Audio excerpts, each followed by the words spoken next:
This is my Diatone Blade 150. This thing is awesome. I was racing lap times against my ZMR 250, and my ZMR 250 on the course we made, I was getting about 30 seconds lap time, and with this, I was getting about 35 seconds. So I was flying this almost as fast as I fly my ZMR 250, which is surprising, but this also needs a little bit of tuning. It kind of stalls out in some places. Anyway, on to today's news. I got this new Blade 150, the carbon fiber edition. This is the one that does not have the power distribution board built in, but it's a separate one. So I have this, and I also have the coveted Blade 180 arms from Diatone. And in addition to that, I also have the Blade 200 arms. So I'm going to go ahead and get this open, and we'll see what's all included with this, and then we'll do some comparisons with these other arms and see how they look against each other. This is what's included with the new frame. Has a little power distribution board with your 5-volt output and power connections for your ESCs and any kind of LEDs you want to put on. Here are the carbon fiber arms. The little pamphlet here tells you what it is. Ooh, the 2 plates.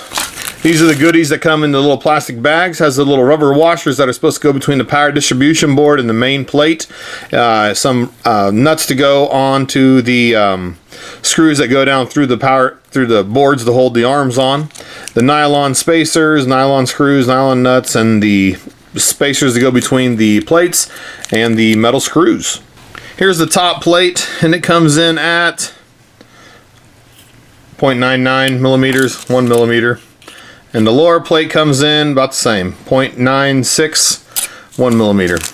And here are these arms. Like I said, these are the carbon fiber arms, so they should weigh a little less than the other ones.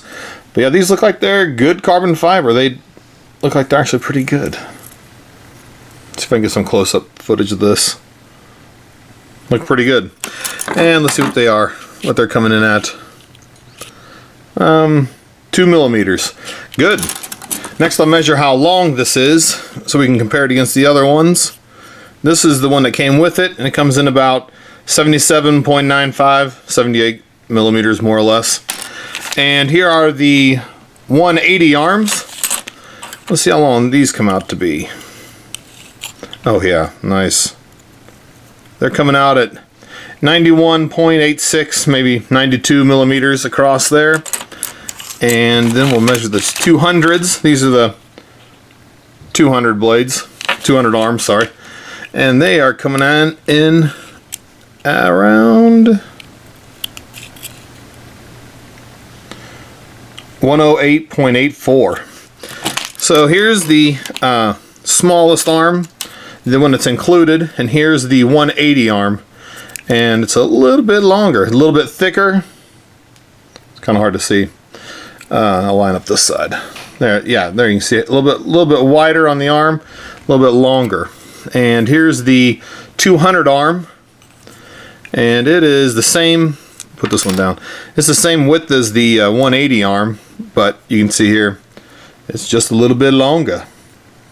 So here are the 3 arms. We'll go ahead and get weights off of each of these. Here's one arm. The Blade 150 comes in about 2.6 grams. The Blade 180, 4.2, and the Blade 200, about 5.0 grams.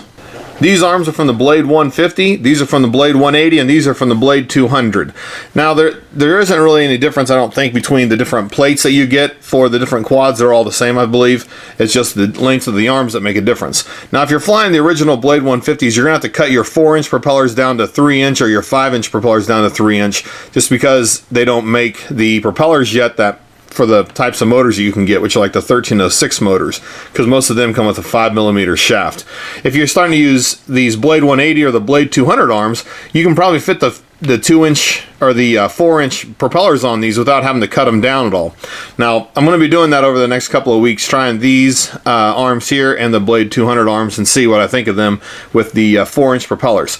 All I know is that those 3-inch propellers that I've been using on here are already pretty awesome, and the nice thing about flying such a small one is I feel like when I'm flying through the trees or over grass, I don't have to be so cautious about crashing because of its small mass. It just doesn't feel like it's going to crash. Hopefully the Blade 180 arms and the Blade 200 200 arms to give that same feeling. And I have gone through already a lot of 4-inch propellers. In fact, I have more on order now. Anyway, if you have any questions about these, let me know in the comments. If you want to see this thing flying with these, subscribe, and I should have some videos up in the next couple of weeks. And as always, thanks for watching.